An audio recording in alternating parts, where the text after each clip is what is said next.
Hola, ¿cómo están?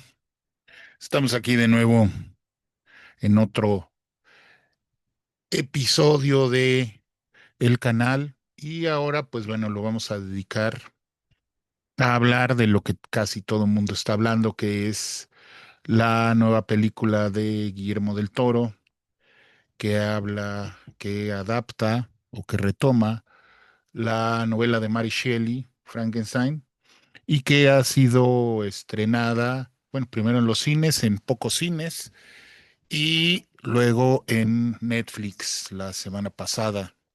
Entonces, ha suscitado muchísimas opiniones, casi todas positivas. Y pues bueno, desde luego nunca faltará quien no esté de acuerdo, quien no le haya gustado y que pues para distinguirse, para hacerse el listo, critica sin mucha posibilidad de discutir o de conversar acerca de por qué no la consideran buena o no muy buena. Pero bueno, pero precisamente de eso se trata el arte, y para eso el artista pone a consideración del público sus obras. Entonces, ahora vamos a platicar precisamente sobre esta película que a mi parecer me parece la más importante de las películas que ha hecho Guillermo del Toro. eh, no solamente por la factura, por por la manera en que la filmó, pues echando mano pues de todo su conocimiento, de todo su oficio, de todo lo que ha aprendido a lo largo, pues ya son 12, 15 películas que ha realizado a lo largo de su carrera, cuando empezó en los noventas con Cronos, y ahora pues que ha hecho esta notable película, una gran obra, una obra maestra, podríamos decir, una obra maestra del cine, en el sentido de que conjuga no solamente el arte, el arte de filmar películas, conjugando todos los aspectos, en tanto la producción, la filmación, la edición, la dirección de actores y desde luego, pues, eh, el guión, el manejo de la historia. Entonces, eso es lo que vamos ahora a platicar. Pero antes, pues bueno, primero que nada quiero agradecerles a todos los amigos nuevos del canal que se han inscrito en en estos días. Y pues bueno, de nuevo, pues invitarlos a que si es la primera vez que se encuentran con estos programas, pues que le den like, se inscriban al canal y sobre todo, pues comenten y nos hagan pues el favor de compartir y promover a través de sus redes sociales lo, la dirección del canal, pues para que se conozca más y se sumen más personas y avancemos hacia, pues bueno, el objetivo que tenemos de poquito en poquito. Ya hemos pasado los 700. Nuestra siguiente meta, pues, es llegar a los 1000 y luego así hasta los 50 millones, que, ¿por qué no? Todo es cuestión de soñar y trabajar para ello. Bueno, pues entonces, em, hace unos meses hicimos también aquí en el canal, aquí les voy a poner el video, donde hablamos, pues bueno, coincidió que se hicieron dos películas, dos directores mexicanos hicieron dos películas totalmente diferentes, o sea, Alejandro González Iñárritu y Guillermo del Toro estrenaron películas. en Netflix, Bardo, de Alejandro González Iñárritu, y Guillermo del Toro hizo Pinocho, o sea, una película de animación que pues ganó el Oscar precisamente por ser la mejor película de animación y que también pues causaron mucha controversia, sobre todo porque pues bueno, abordan diferentes elementos, aspectos de lo que significa, por una parte, en el caso del Toro, pues bueno, una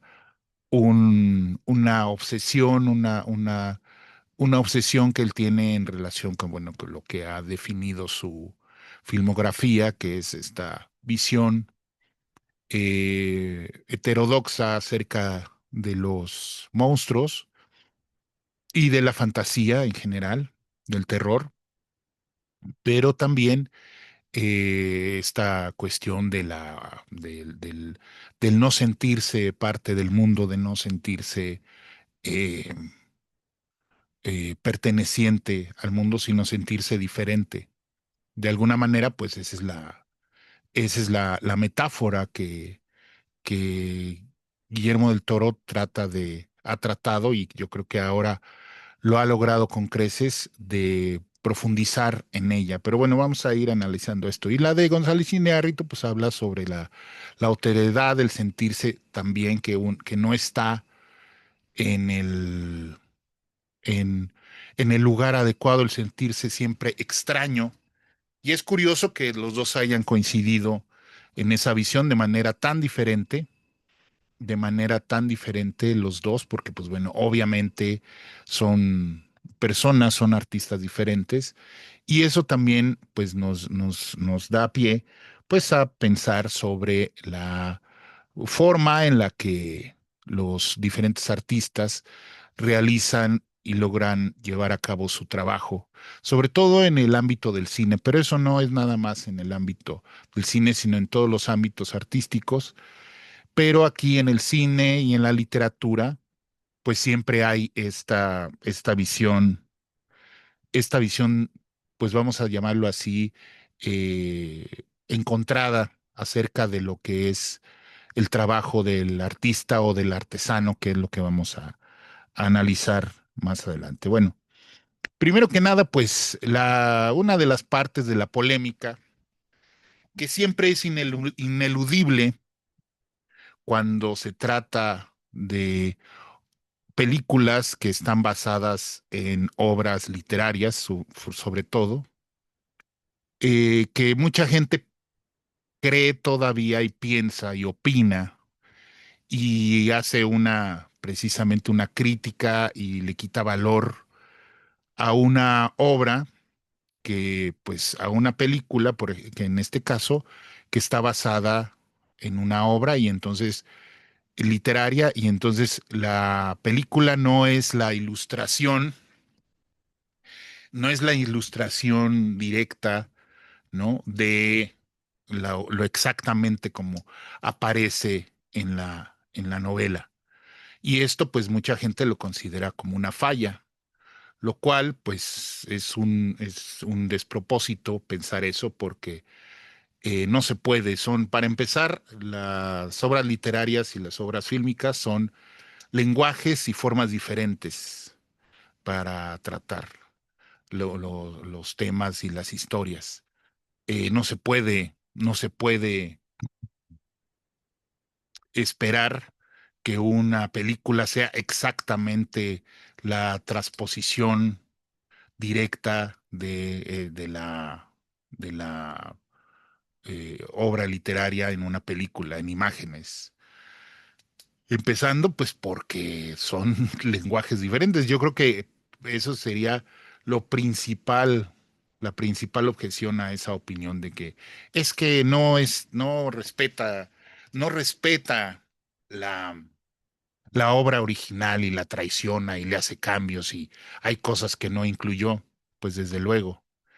Entonces, pues bueno, allí, pues esa es como siempre, esa es la primera polémica que se abre, de que no respetó y no hizo y no metió cosas, pero sobre todo también hay la objeción de que sobre todo, de que el monstruo, que aquí que no se llama monstruo, no es un monstruo, sino es la criatura que crea Víctor Frankenstein, no provoca el suficiente miedo y el suficiente terror, ¿no?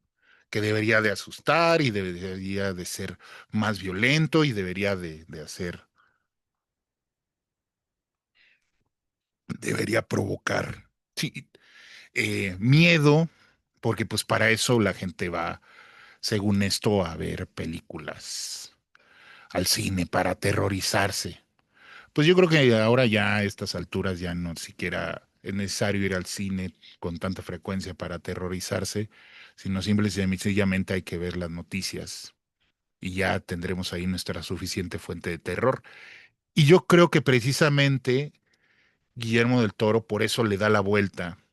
Y no, aquí no es cuestión de que haya traicionado a Mary Shelley, más bien ha traicionado o más bien le ha dado la vuelta al ícono, al símbolo que es al símbolo de la criatura de Frankenstein, del doctor Frankenstein, que fue el primero que destacó y que fue la principal, la impronta a partir de las cuales se ha considerado que así debe de ser la criatura de Frankenstein, ¿no?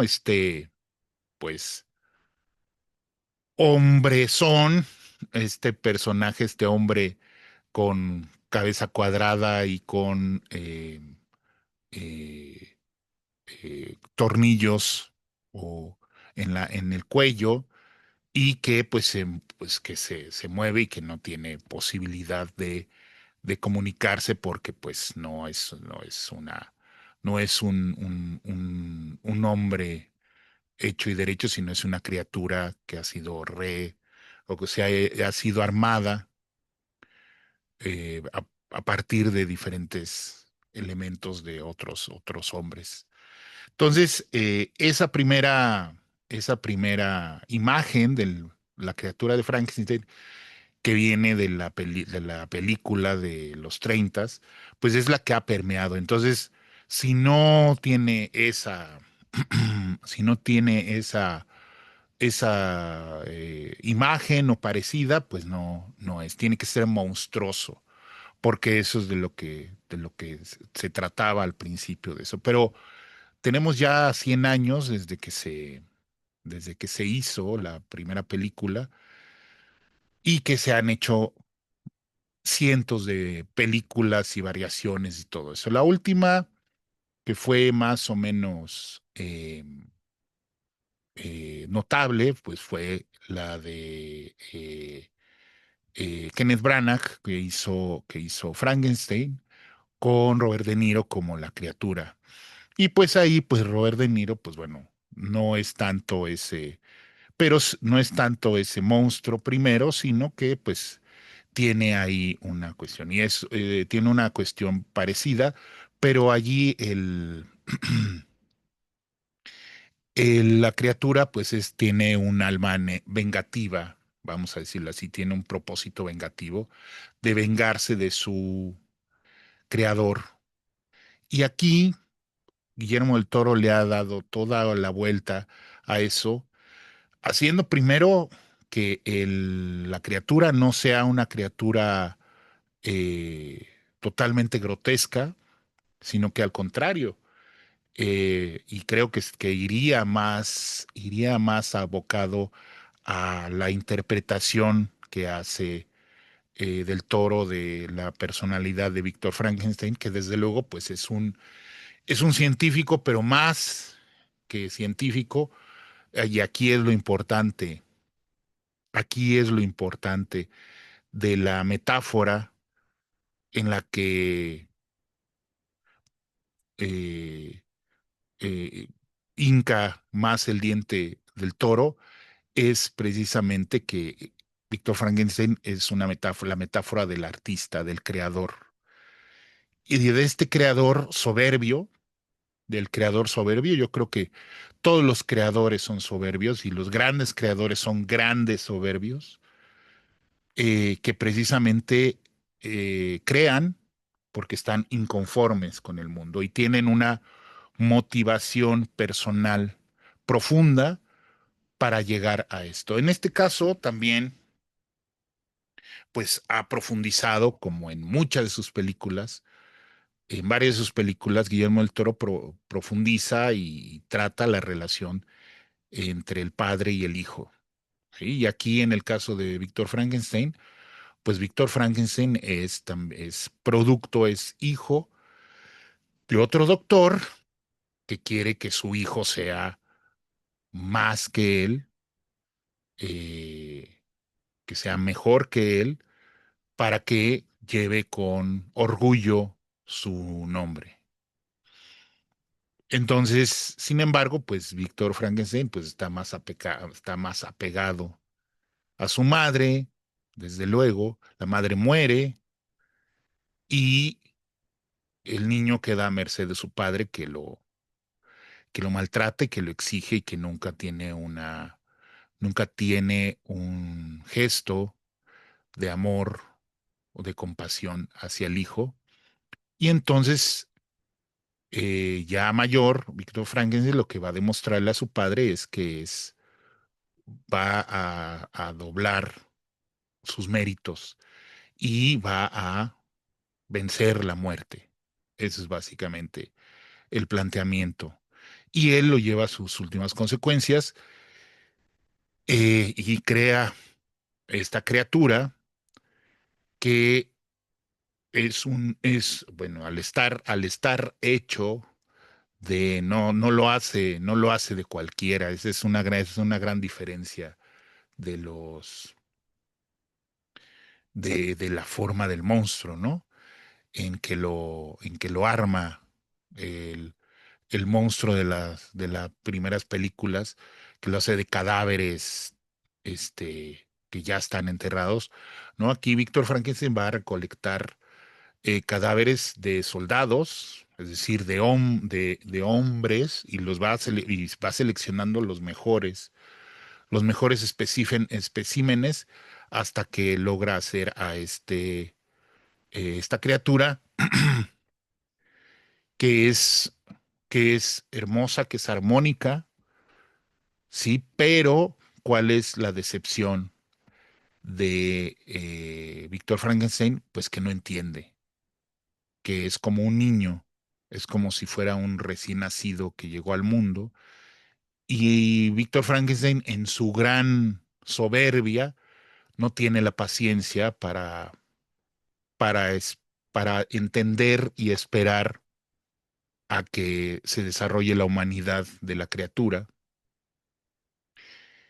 e inmediatamente lo rechaza y lo encadena y lo encierra en el sótano, en las cloacas, más bien en las cloacas de la mansión, del castillo, y lo repudia, porque no es la gran obra, no es el gran, no es la gran criatura que que él quería que fuera, ¿no? Que mostrara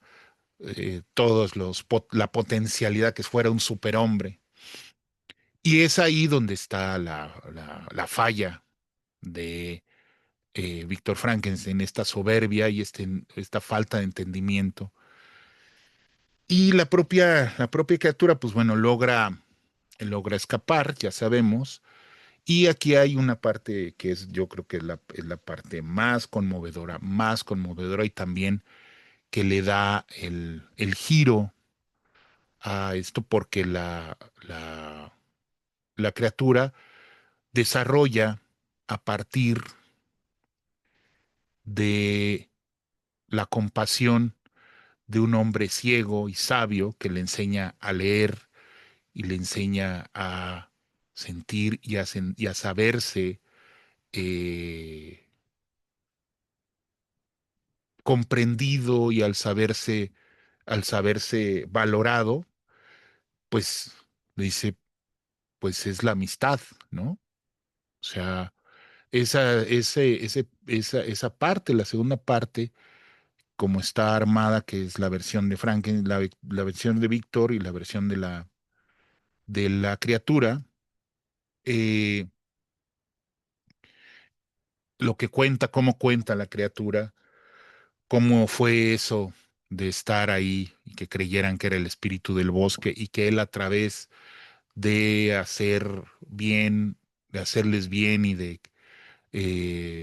hacer cosas en la casa como cortar la madera y, y arreglar cosas de la casa, pues se granjea el agradecimiento, aunque después, cuando es descubierto, después de que pues una manada de lobos asesinan al viejo, al hombre, y llegan los hijos y creen que fue la criatura, y pues obviamente la, la,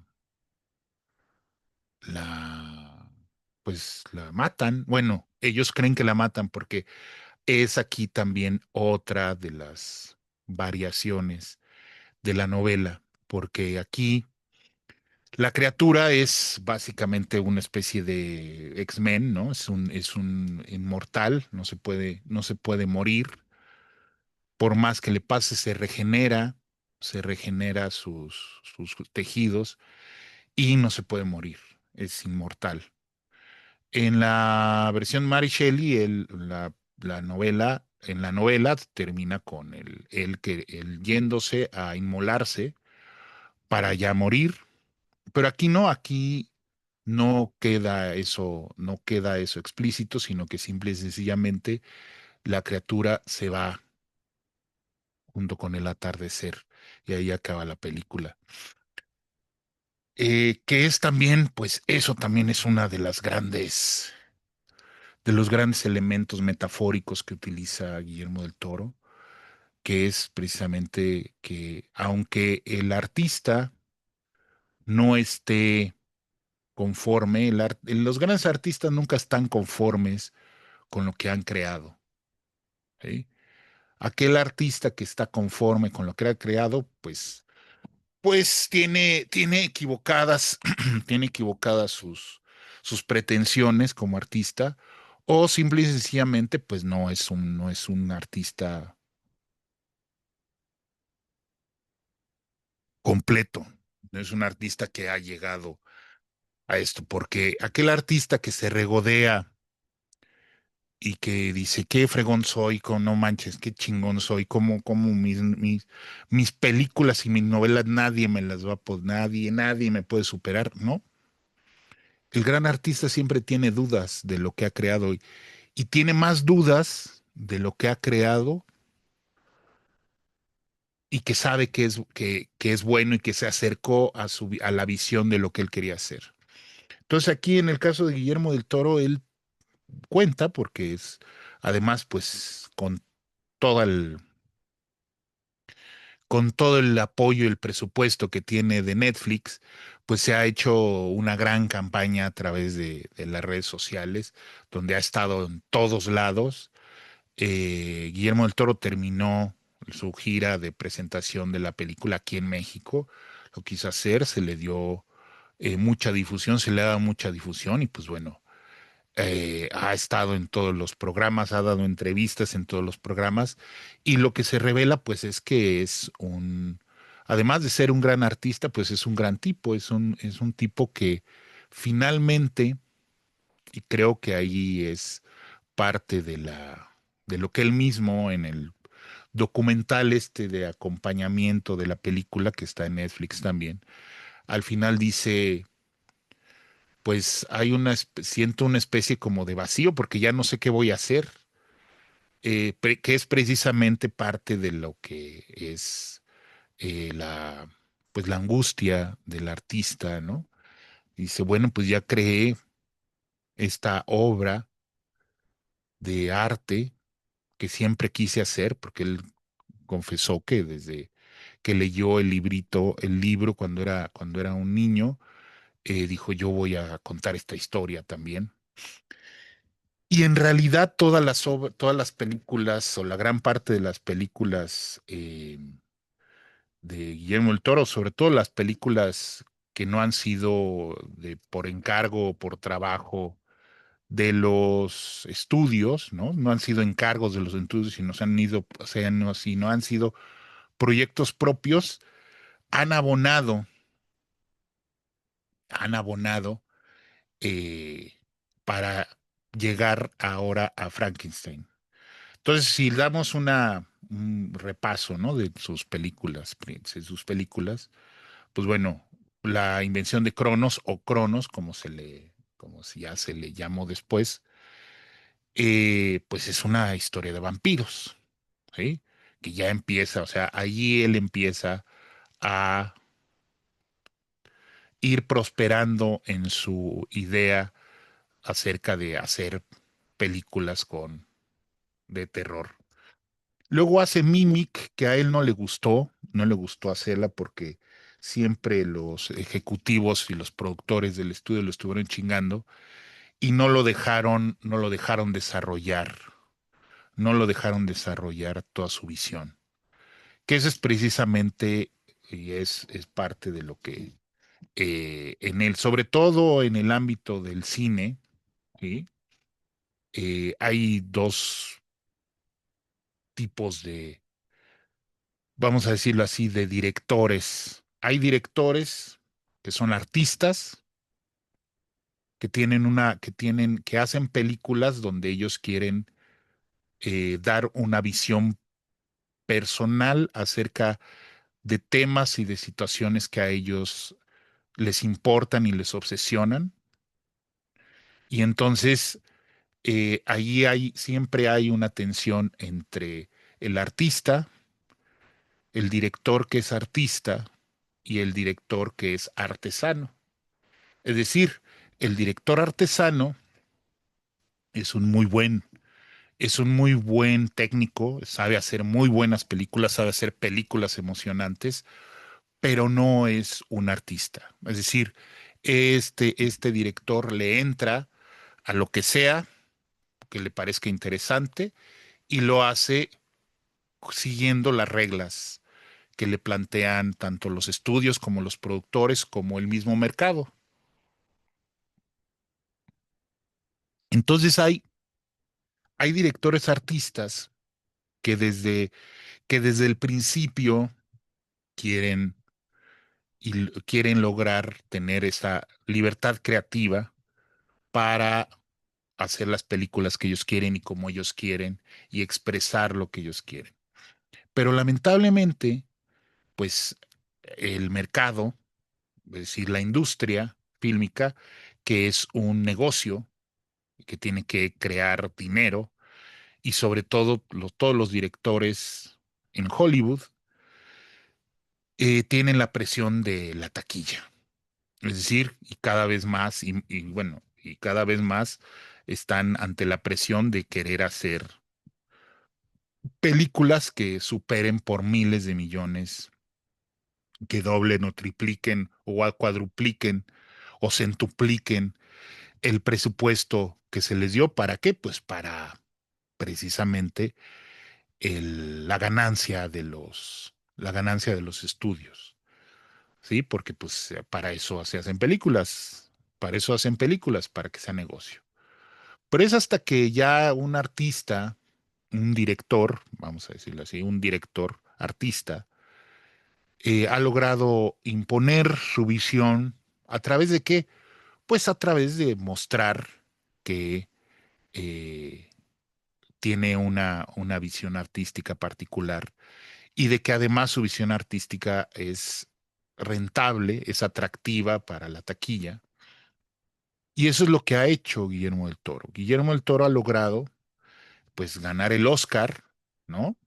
Con, con una película que curiosamente es, y se nota que es una película hecha precisamente a la medida para que su visión acerca el- de los monstruos y de la cuestión del terror, pues sea aceptada y sea tomada en cuenta por los que dan los premios Oscar de la Academia.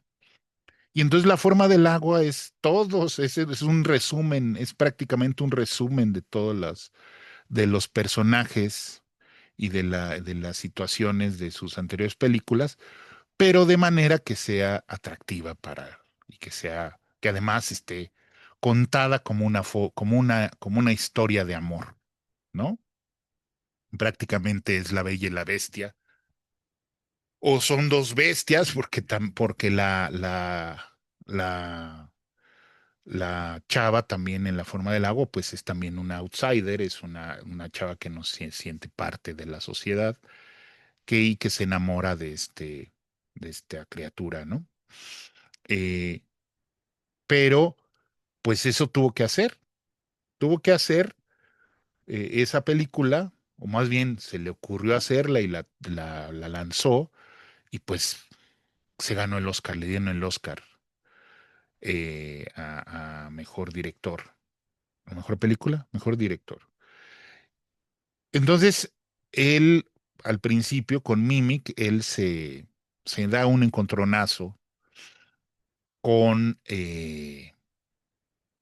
pues la industria y con los productores, y entonces dice que él nunca va a volver a trabajar en Hollywood ni a hacer películas para grandes estudios. Pero entonces él se va a España a hacer El Espinazo del Diablo, que es esta película que le trae también, que él hace y que además trae la temática y cuestiones también dentro del ámbito del misterio del terror, y situado en una época que a él le llama la atención, la Guerra Civil Española. Entonces, él hace esta película y nuevamente los estudios le vuelven a llamar para que haga nada más y nada menos que la secuela de Blade, de este personaje de cómic de Marvel, eh, antes de que se diera el gran boom de Marvel, y él hace esta segunda, la secuela. Obviamente, pues es como, precisamente es un encargo para un artesano, no para un artista. O sea, vas a hacer además una película de una franquicia donde tienes que ya seguir lo que ya se planteó en la primera película, y además, pues con todas las limitantes de lo que es, tiene que ser un éxito de taquilla. Sin embargo, pues su amigo Cuarón le hace entrar en razón y le dice, güey, pues es que vas a aprender cómo se hacen los efectos especiales, vas a aprender a filmar, vas a aprender a manejar un gran presupuesto por primera vez vas a manejar un gran presupuesto y vas a ir a filmar a Europa. Tómalo como un aprendizaje. Además de que, pues bueno, su tema, que es de un vampiro que caza vampiros. Es decir, también es un monstruo, es alguien que está fuera de su grupo, que siente rechazado y que pues obviamente pues es odiado o es eh, marginado precisamente de su población, y entonces decide pues hacerlo y es un exitazo, ¿no? Es un exitazo a pesar de ser una secuela y eso, es un exitazo porque está muy bien filmada, está muy bien planteada, y ya de alguna manera también Del Toro empieza a aprender a introducir la, su toque, su forma de tratar a los personajes y de filmar.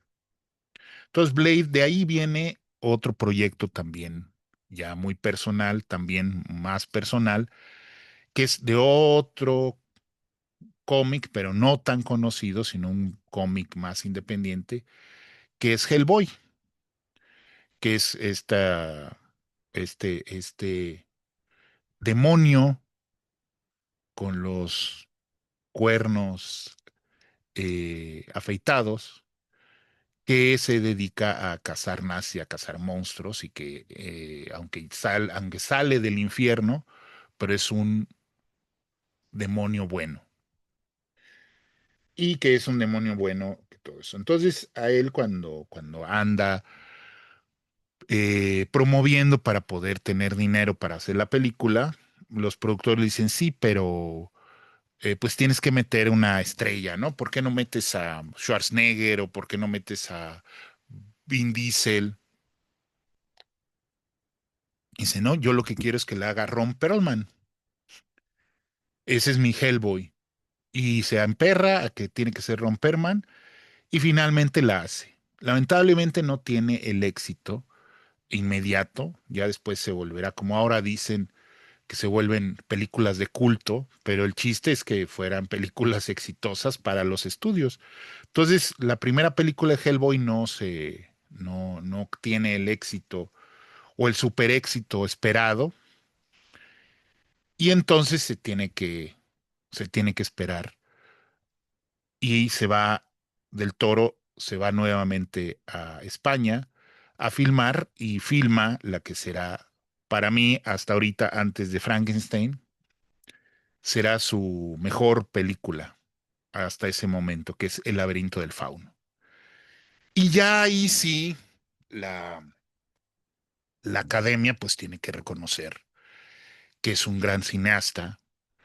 Eh, no gana el Oscar como mejor película en lengua no inglesa, porque pues así es como dicen, no es extranjera, sino de película de lengua no inglesa, porque está hecha en español.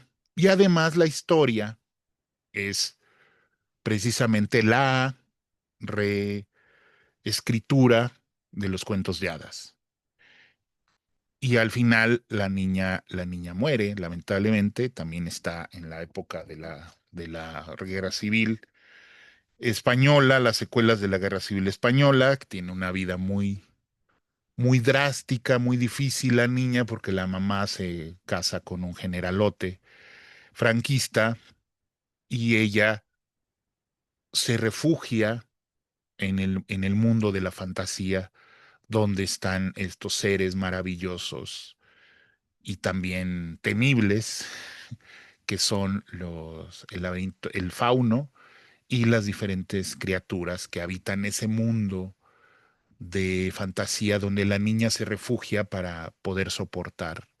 Sí, pero nunca es así tan claro de que la niña, el, el- el- el mundo de la niña, el mundo de fantasía donde vive la niña no sea, sino que hay precisamente, esa es la maestría, los dos mundos se conectan y se entrelazan y entonces parece, no nos queda totalmente claro hasta qué punto el reino o el mundo de la fantasía es tan real como el mundo real, ¿no? Y que se traspasa al mundo real también. Entonces es una película impresionante, no solamente el maquillaje, los efectos, la filmación, las actuaciones y la historia propia, que es la historia, pues también, curiosamente, es el camino del héroe, pero con una niña. Es decir, la niña tiene que pasar el camino del héroe. O sea, pasa todos los ciclos del héroe, ¿no? De esta historia primigenia para poder llegar a la maduración y a lograr su objetivo, que finalmente, pues le cuesta la vida a la niña y pues lamentablemente fallece.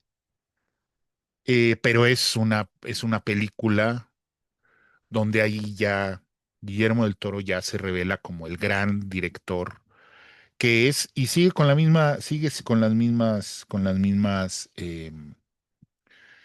pues obsesiones, que eso es lo que yo he dicho y sostengo, que el gran artista es aquel que se mantiene fiel a sus obsesiones y que las va madurando y las va desarrollando a pesar de que no parezca que está hablando de lo mismo, de la misma obsesión, de una obra a otra, de una película a otra, de una novela a otra. El gran artista siempre está hablando de sus obsesiones y no son muchas, no pueden ser muchas, una, dos, si acaso tres obsesiones.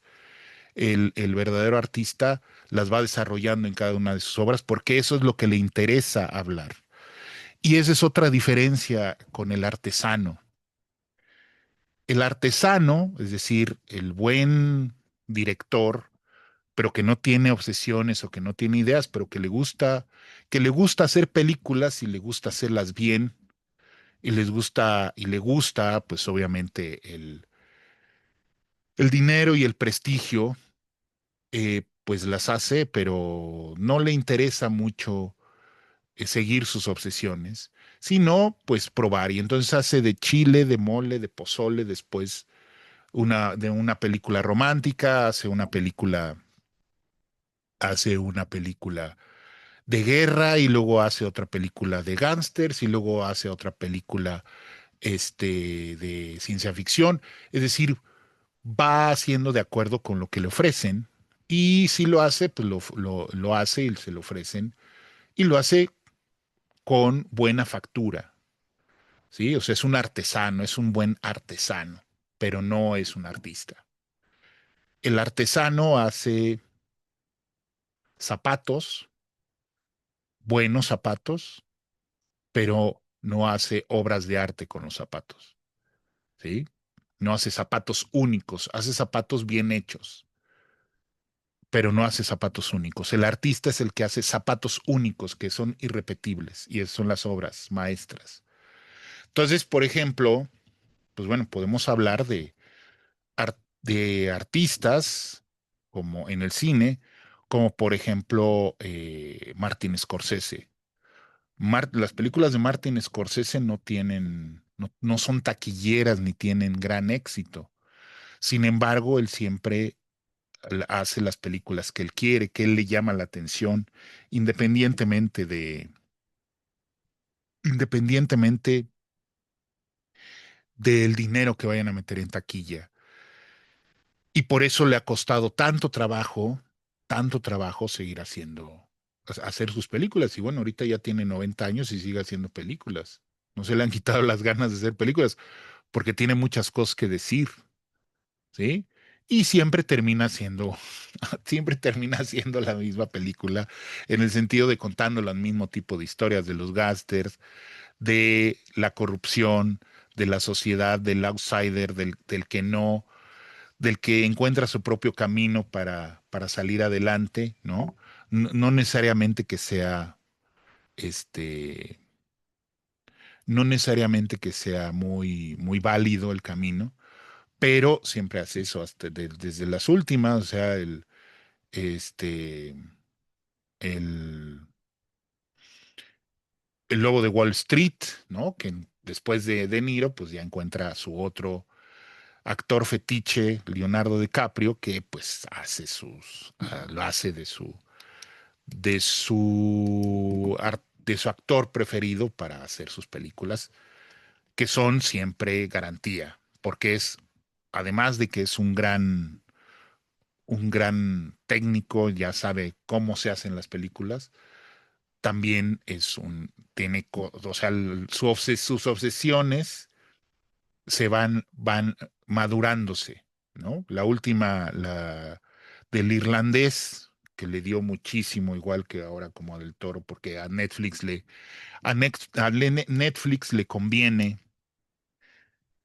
tener, aunque no vendan mucho, tener artistas que le den renombre y que ganen premios de la academia y que hagan grandes obras para tenerlas en su catálogo y decir, vean, yo también hago, no nada más me mueve a hacer peliculitas de acción y películas que se van a ver mucho porque salen los artistas y los héroes de moda, sino vean, también promuevo el gran arte.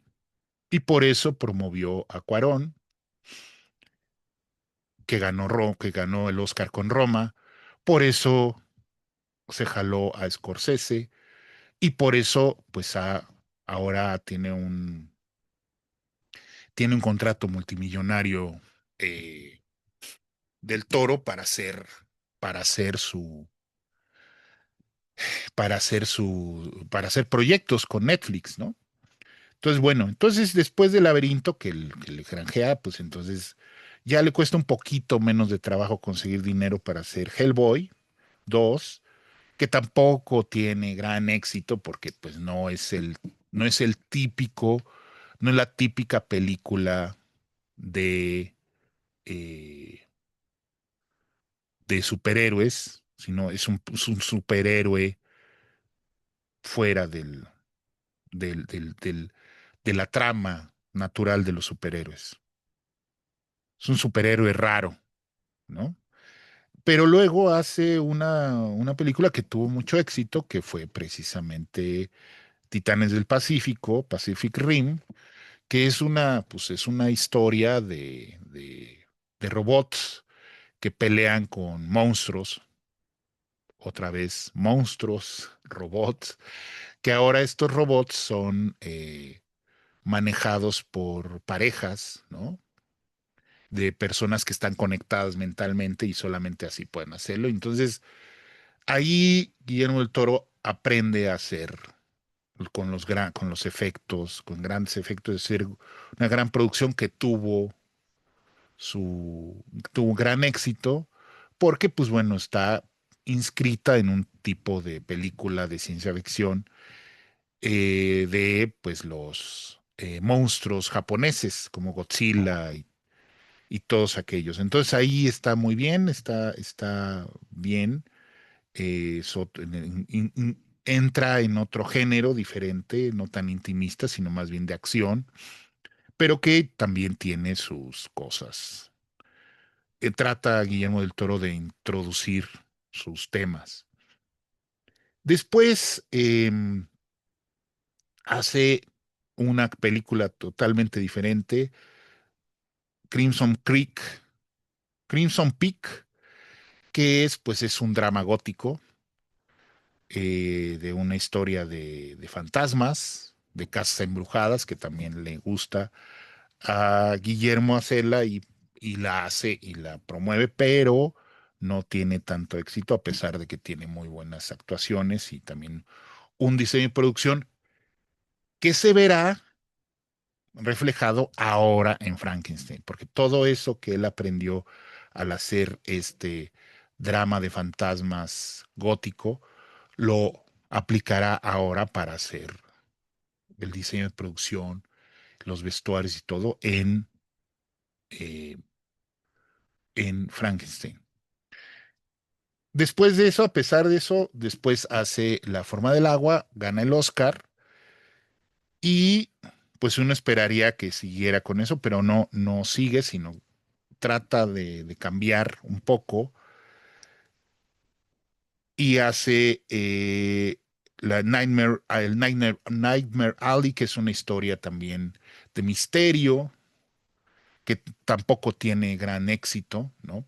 Lo cual, lo cual demuestra que no necesariamente todo lo que pueda hacer Guillermo del Toro va a tener éxito, porque precisamente al ser un artista tiene que seguir con sus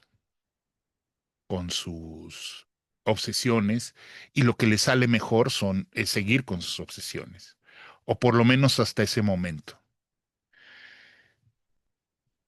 Se tarda muchos años en terminar de cuajar Pinocho, que es una película de animación muy diferente al, a la visión clásica de Disney, donde yo podría decir que Pinocho y Frankenstein son películas gemelas, ¿sí?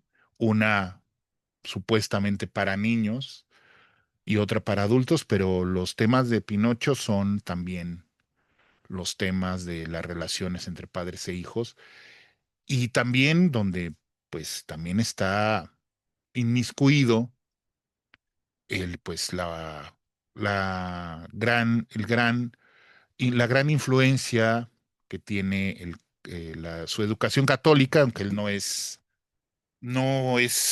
practicante ni creyente ya, pero sí fue educado con la religión católica, dado que es, pues viene de una de las regiones más católicas y mochas del país y tuvo una educación fundamentalmente católica. Entonces, en Pinocho es también impresionante la forma en que Del Toro toma el cuento clásico, ¿sí? Toma el cuento clásico de Pinocho y lo acomoda o a sus ideas o a lo que él quiere decir, que es este niño que es muy deseado, pero que es muy deseado porque es sustituido, el padre lo hace para, o lo pide que le dé vida al muñeco porque quiere sustituir al hijo muerto. Y pues el muñeco es un muñeco de madera, no tiene muchas de entender, necesita aprender muchas cosas. Y entonces el muñeco, pues, se va y tiene sus aventuras. Pero hay una parte muy impresionante, ¿no? Que ya comentamos en el otro episodio donde hablamos de Pinocho, que es esta parte donde eh, va a la iglesia y ve el Cristo de madera y dice, ¿y por qué no le arreglan el brazo, no? O sea, ¿por qué le hicieron eso? O sea, el muñeco Pinocho siendo de madera y ve a Cristo de madera, dice, ¿por qué no le arreglan el brazo y por qué lo tienen ahí, no? O sea, ¿por qué tienen ahí por qué lo están torturando a ese muñeco de madera como yo? Entonces, digo, además de que, pues bueno, lo adapta a que no, a que a la época en la que surge el fascismo en Italia y todo eso. O sea, no es exactamente, ¿sí? Curiosamente, curiosamente, Disney, en su locura, ¿no? Esa compañía, en su locura de tener que hacer películas live action de sus clásicos de animación, de dibujos animados, pues se aventó a hacer otro, o sea, la versión de Pinocho en live action, que finalmente tampoco fue en live action, porque finalmente el muñeco fue hecho de animación, pero pues muy mal realizada, porque precisamente lo hicieron sin una idea ni de por qué ni nada, y llamaron a un muy buen artesano, pero que no tiene ideas, porque no es un artista, que es Robert Zemeckis, que es su alumno y compadre de Steven Spielberg. Steven Spielberg es un gran artesano del cine, hace muy buenas películas, pero no es un artista. O sea, parece un artista, pero no tiene una visión ni obsesiones únicas. Y curiosamente, las películas más profundas no le salen bien. Las películas donde trata de ser más profundo no le salen bien. Por ejemplo, esta de su película quizá más personal, la de los Fabelmans, donde cuenta su infancia y cómo se enamoró del cine y la historia de su mamá y de su papá, pues está bien, pero no profundiza. Parece un episodio más de una sitcom, ¿no? Porque Spielberg no tiene esa profundidad del artista, aunque es muy buen director, aunque ha hecho muy buenas películas, pero no es un artista propiamente dicho, o sea, con una visión de artista, de profundizar en sus obsesiones hasta las últimas consecuencias, a eso me refiero. Eh, otro que sí es un gran artista, pero que es demasiado cerebral para mi gusto es Christopher Nolan. Hace grandes películas, o sea, se plantea hacer obras maestras con factura, ¿sí? Y tiene sus obsesiones de, pues bueno, cuando hace las películas como Inception o como Memento o como Interestelar, que son estas obsesiones de qué hay más allá, ¿sí? De la vida. Y bueno, y obviamente Oppenheimer, ¿no? Que es precisamente el retratar el drama de los hombres que crearon la bomba atómica y ese drama, ¿no? De querer, este, pues bueno, detener el avance del fascismo, servir a su patria, pero al mismo tiempo la patria los utiliza y después los desecha y han abierto la puerta del infierno, ¿no? Y ya no pueden, ya no tienen control de eso, ¿no? Ya no tienen control de su criatura, vamos a decirlo así. Y ese es el meollo de Oppenheimer. Y bueno, Dunkerque, bueno, es un gran artista, pero para mi gusto a veces le falta lo que le sobra a Guillermo del Toro, que es emoción. O sea, son muy cerebrales, yo las siento muy cerebrales las películas de Nolan, no son conmovedoras, no son precisamente como esta película de Frankenstein, donde hay escenas que verdaderamente a uno bueno, a lo mejor porque yo ya estoy algo viejo, pero le provocan a uno las lágrimas, lo emocionan a uno la película, ciertas escenas que habla precisamente de este momento en el que el monstruo lo que quiere es que simple y sencillamente le acaricien la cabeza. Y eso solamente lo puede entender quien verdaderamente tuvo una relación difícil con el padre, como Guillermo del Toro, que además pues sufrió algo con el secuestro de su padre, ¿no? Por eso se fue de México por la cuestión de la seguridad, pero también pues su amigo, un amigo le prestó el dinero para poder pagar el, el rescate y su padre nunca habló con él de la experiencia del secuestro. Entonces, aunque haya tenido buena relación en el asunto de la relación con su padre, aunque el padre no le haya pegado nunca, pero siempre hay un elemento que nos trae a nosotros, a los que hemos padecido y sufrido una relación difícil con el padre y que la resolvemos a como se pueda eh, o no, o no se puede resolver a lo mejor. Y además, pues eso refleja también el poder curativo del arte. Es muy probable que Guillermo del Toro, él mismo lo dijo, yo ya no sé qué voy a hacer, me siento vacío, siento que ya cumplí un ciclo y es notable. Eh, Porque ya no, o sea,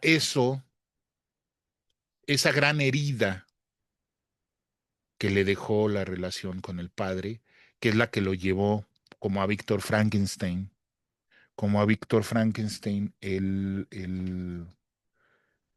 a crear vida, ¿no? Dice, a vencer a la muerte, ¿no? Y que lo llevó a las últimas consecuencias, pues ese dolor, esa herida es la que impulsa a los artistas, a gran parte de los artistas. Eso no quiere decir que todos los artistas, pero gran parte de los artistas están dañados por alguna, alguna herida que tuvieron en la infancia en la relación con, sobre todo con los padres, ¿sí? Pérdidas, falta de amor o de suficiente amor o de reconocimiento, ¿sí? Aunque los padres los hayan procurado, les hayan dado de comer, les hayan dado educación, pero no les dieron esto que Víctor Frankenstein no le dio a su criatura, ¿sí? Y es muy importante también lo que hace, o sea, la primera palabra que aprende o que dice la criatura es el nombre del padre. Entonces, yo no soy psicoanalista, me encanta el psicoanálisis, me encantaría ver o leer un análisis psicoanalítico de la película, que algún psicoanalista serio hiciera un análisis psicoanalítico de la película del Toro, pero lo que hay que destacar es precisamente eso, que es una, después de todo ese impulso, esa herida que lo llevó a hacer todas estas películas que acabo de enumerar, y que finalmente, gracias al talento y a la persistencia de Guillermo del Toro de llegar e ir y hacerla en Estados Unidos y poder hacer la película que quería hacer, tener el dinero a su disposición para hacerla como, como la quería hacer, desde luego, no puede dejar, no podría dejar de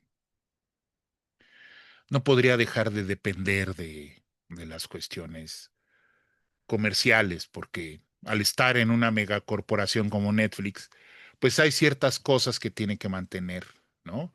Ciertas cosas que no podría haber dicho, que no podría haber tratado, porque Netflix tiene un formato y tiene una forma de retratar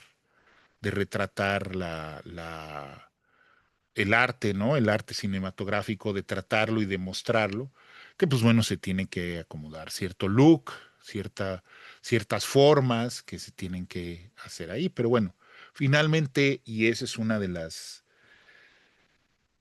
pues de las cosas con las que tienen que lidiar los grandes artistas, sobre todo los cineastas, que tienen que jugar con las reglas de la industria, pero si son hábiles, esas mismas reglas las aprovechan a su favor. ¿Sí?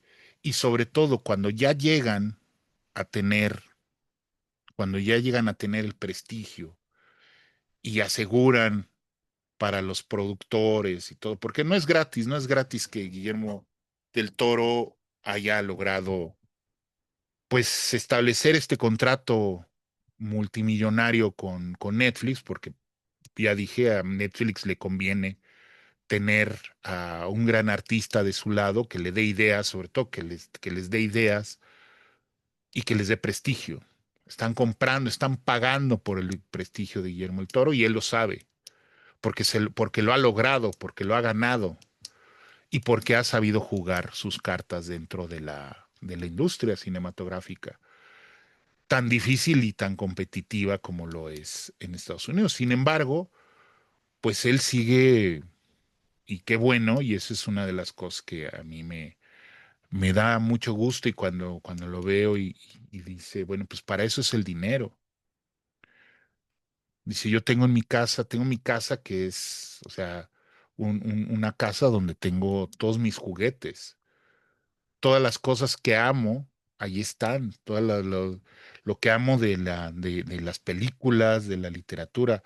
También eso es otra cosa que hay que destacar. Guillermo el Toro es uno de los escritores más cultos, con más lecturas y con más sensibilidad literaria de muchos que están en la industria.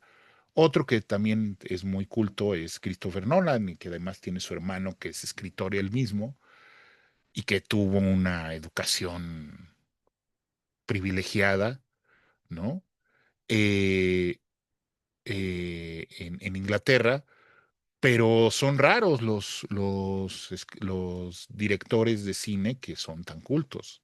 O sea, Guillermo el Toro puede hablar de literatura fluidamente, de muchísima literatura, sobre todo literatura de terror, literatura de misterio, literatura a secas y también de filosofía.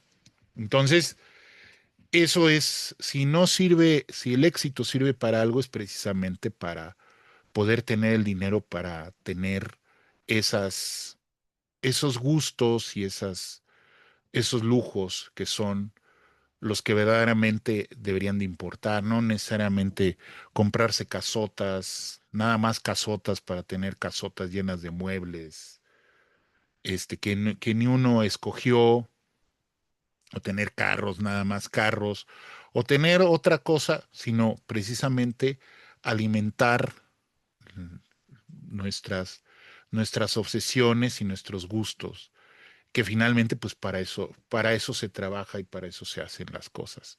Y para eso debería de servir el éxito. Entonces, ese es lo que yo pienso cerca de todo lo que implica la película. No he querido hacer o sea, desglosar lo que ya todo mundo está desglosando. Hay miles de cientos de otros programas y de otros creadores que hacen eso y lo hacen muy bien y qué bueno. Pero a mí me ha llamado la atención compartir con ustedes precisamente esto, que es lo que hace el verdadero artista. El verdadero artista es aquel que reinterpreta y si logra crear nuevos mitos, pues qué mejor. Pero sobre todo el gran artista es el que logra, el que reinterpreta los mitos, ¿sí? Porque no nacemos en el limbo, no nacemos desde cero, no tenemos que reconstruir todo desde el principio. Las cosas ya están y nos son dadas, ¿sí? La literatura ya está, nada más hay que buscarla y leerla. Y dentro de esa gran literatura están los mitos que ya han sido contados y recontados desde el inicio de la humanidad y de la civilización. Es decir, desde la época en que se transmitían los mitos de manera oral hasta ya las obras escritas, ¿no? Y esos mitos nos hablan precisamente de los principales misterios del alma humana. Y estos misterios están ahí plasmados en esta película, que es de manera conmovedora, de manera artística, ¿sí? Emocionante, emocionalmente, nos transmite estos mitos, nos cuenta estas historias, esta historia del padre que no reconoce al hijo y el que hijo quiere ser reconocido y entonces el hijo se plantea superar al padre, pero al querer superar al padre crea una obra que no le satisface a pesar de haber creado algo maravilloso como haber precisamente vencido a la muerte, pero en su soberbia pues él quiere que sea perfecta y entonces por eso la desprecia. Pero esa obra, que aunque no haya sido perfecta, no haya sido todo lo perfecta que él hubiera querido o que él esperaría que fuera, la obra va a ser inmortal, a pesar de sus defectos, a pesar de que la criatura esté hecha de pedazos y de retazos de otras historias y de otras cosas, pero el artista supo insuflar el halo, el hálito de la vida. Y esa es la historia de Víctor Frankenstein. Es el mito que decidió recrear Guillermo del Toro, que decidió recrear Guillermo del Toro. Entonces, pues es una invitación no solamente a que vean la película, vean el documental con que la forma, porque es muy interesante ver cómo logró y que además Guillermo del Toro no se siente el gran director en el sentido de que yo solito lo hice, ¿no? Pues él da la visión y todo, pero es un trabajo colectivo. Es un trabajo colectivo de todos los artistas con los que trabaja y con los que se hizo, desde los actores hasta los diseñadores, de todo, de producción, de todo. Es un trabajo colectivo.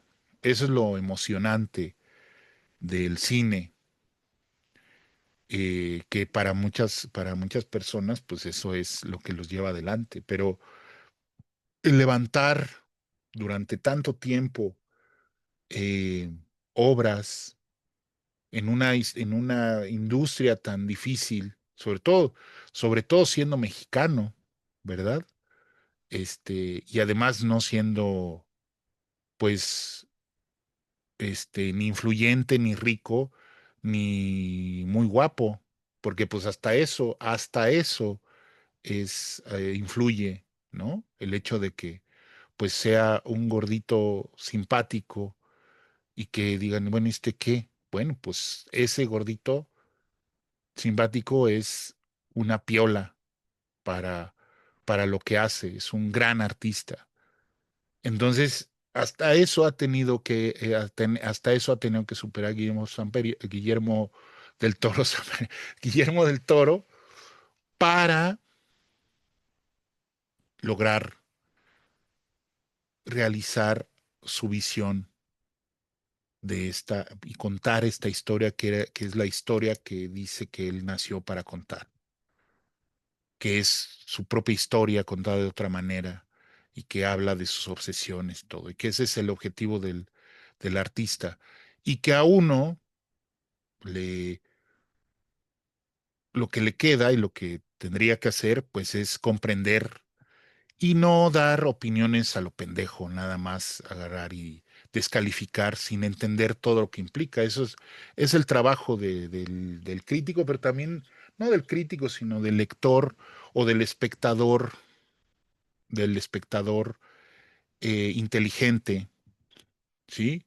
Que bueno, pues a alguien pues, no le puede gustar, bueno, pues no le gustó, pero ¿por qué no te gustó? O sea, no nada más son tus argumentos, sino por qué no te gustó, qué es lo que no apruebas o qué es lo que no.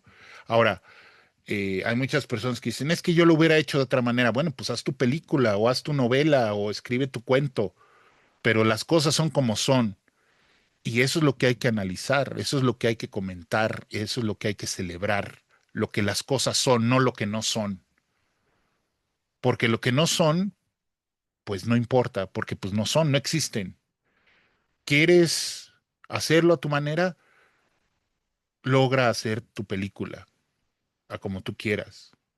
Y si no, pues pasa de largo y ponte a ver películas que sí te gusten. Y ya.